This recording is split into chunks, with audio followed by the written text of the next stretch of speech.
Hi friends, welcome back to குக்கீஷா. எல்லாரும் நல்லா இருக்கீங்களா?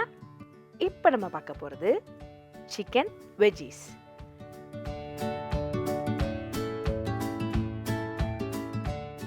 ரொம்ப சுலபமாக இந்த டிஷ்ஷை செஞ்சிடலாங்க. குழந்தைங்களுக்கு ரொம்ப பிடிக்கும். இப்போ டேரெக்டாக வீடியோக்குள்ளே போயிடலாங்க. ஸ்டவ்வை ஆன் பண்ணிக்கிறேன். கிரில் பேனில் தாங்க செய்ய போகிறேன். பேன் சூடானதுக்கப்புறம் 2 டேபிள் ஸ்பூன் கார்லிக் பட்டரை சேர்த்துக்கிறேங்க. கார்லிக் பட்டர் சேர்க்கும் போது சுவை இன்னும் சூப்பராக இருக்குங்க. பட்டரை நல்லா ஸ்ப்ரெட் பண்ணிக்கிறேங்க. 8லேருந்து 10 பூண்டு கட் பண்ணி சேர்த்துக்கிறேங்க. நல்லா ஃப்ரை ஆனதுக்கப்புறம் சிக்கன் ஏற்கனவே நான் 1/2 hour மேரினேட் பண்ணி வச்சுருக்கேங்க. உப்பு மிளகாய் தூள் மட்டும் சேர்த்து மேரினேட் பண்ணி வச்சுருக்கேன். அதை சேர்த்துக்கிறேங்க. ஒவ்வொரு பீசஸாக சேர்த்துட்டு லோ ஃப்ளேம்லேயே வச்சுக்கோங்க. இப்போது தக்காளி பீசஸை சேர்த்துக்கிறேங்க. கொஞ்சம் பெரிய பீசஸாகவே சேர்த்துக்கிறேங்க. ஸோ அது சாப்பிடும்போது சூப்பராக இருக்கும். தேவைப்பட்டால் உப்பு கொஞ்சம் சேர்த்துக்கலாங்க. சிக்கன் ஊற வைக்கும் போதே நான் உப்பு சேர்த்துருக்கனால இப்போது இதில் உப்பு சேர்த்துக்கலை.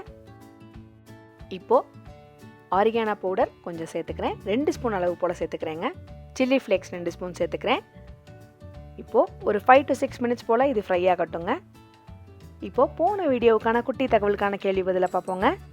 உடம்பில் நீளமான எலும்பு எதுன்னு கேட்டிருந்தேன். அதுக்கு சரியான பதில் ஃபீமர். மனித உடம்புல தொடையோட எலும்பு தாங்க ரொம்ப நீளமான எலும்பு. அதுதாங்க சரியான விடை.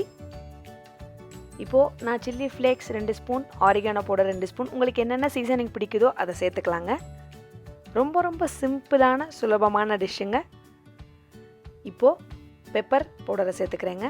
நான் க்ரஷ் பண்ணி சேர்த்துக்கிறேன். இல்லை நார்மல் பவுடரை கூட சேர்த்துக்கலாங்க. அதுவும் டேஸ்ட்டாக தான் இருக்கும். இந்த மாதிரி பேனில் ஃப்ரை பண்ணும்போது கொஞ்சம் க்ரன்ச்சியாகவும் டேஸ்டியாகவும் இருக்குங்க. இப்போது இன்னொரு சைடை திருப்பி போட்டுக்கிறேங்க. கண்டிப்பாக மீடியம் ஃப்ளேமில் தாங்க ஃப்ரை பண்ணணும். இல்லாட்டி ஒரு சைடு மட்டும் தீஞ்சிரும், அப்புறம் கசக்குங்க. உங்களுக்கு என்னென்ன வெஜிடபிள்ஸ் பிடிக்குதோ எல்லா வெஜிடபிள்ஸும் நீங்கள் சேர்த்துக்கலாங்க. இப்போது கொஞ்சம் பெரிய பீசஸாக வெங்காயத்தை கட் பண்ணி சேர்த்துக்கிறேங்க. இந்த டிஷ்ஷுக்கு வெங்காயம் அவ்வளவா வறுபடணும்னு அவசியம் இல்லைங்க. க்ரன்ச்சியாக இருந்தால் இன்னும் டேஸ்டியாக இருக்கும். நான் இன்னும் டேஸ்ட் சேர்க்குறதுக்காண்டி 100 கிராம் போல் கட் பண்ணி வச்ச மஷ்ரூமை சேர்த்துக்கிறேங்க. உங்களுக்கு விருப்பப்பட்டால் சேர்த்துக்கலாம், இல்லாட்டி அவாய்ட் பண்ணிக்கலாங்க. இப்போது இதெல்லாம் கலக்கி விட்டதுக்கப்புறம் 6லேருந்து 7 நிமிஷம் வரைக்கும் குக் பண்ணிக்கணுங்க. மீடியம் ஃப்ளேம்லேயே குக் பண்ணிக்கணுங்க. நீங்கள் கவர் பண்ணி வச்சு கூட குக் பண்ணிக்கலாங்க. இப்போது நான் ஒரு கேப்சிகமை பெரிய சைஸஸாக சேர்த்துக்கிறேங்க. சேர்த்துட்டு நல்லா கலக்கி விட்டுக்கிறேங்க. 2 நிமிஷம் போல் ஹை ஃப்ளேம்லேயே நல்லா கலக்கி விட்டுறணுங்க. க்ரன்ச்சி ஆயிரும். ஸோ டேஸ்டியாக இருக்கும். ரொம்ப ஈஸியான ரெசிபிங்க. எந்த ஒரு மசாலாவும் மேக்ஸிமம் சேர்க்கலை.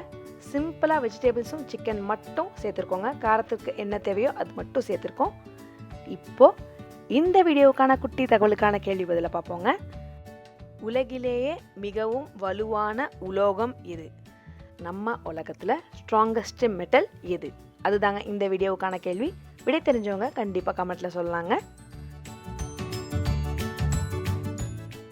இப்போது ஹை ஃப்ளேமில் நல்லா மிக்ஸ் பண்ணி விட்டுக்கிறேங்க. இந்த சிக்கனோட இந்த வெஜிடபிள்ஸையும் க்ரன்ச்சியாக சாப்பிடும்போது சும்மா டக்கராக இருக்குங்க. டேஸ்டியான க்ரன்ச்சியான சிக்கன் அண்ட் வெஜ்ஜீஸ் ரெடி ஆயிடுச்சுங்க. இது நீங்கள் கப்பில் கூட போட்டு சாப்பிட்லாம், இல்லை இந்த மாதிரி ஸ்டிக்ஸில் கூட நீங்கள் ஃபிக்ஸ் பண்ணி குழந்தைங்களுக்கு கொடுக்கலாங்க. இந்த வீடியோ பிடிச்சவங்க லைக் பண்ணுங்கள், ஷேர் பண்ணுங்கள், சப்ஸ்கிரைப் பண்ண மறந்துடாதீங்க. தேங்க்யூ.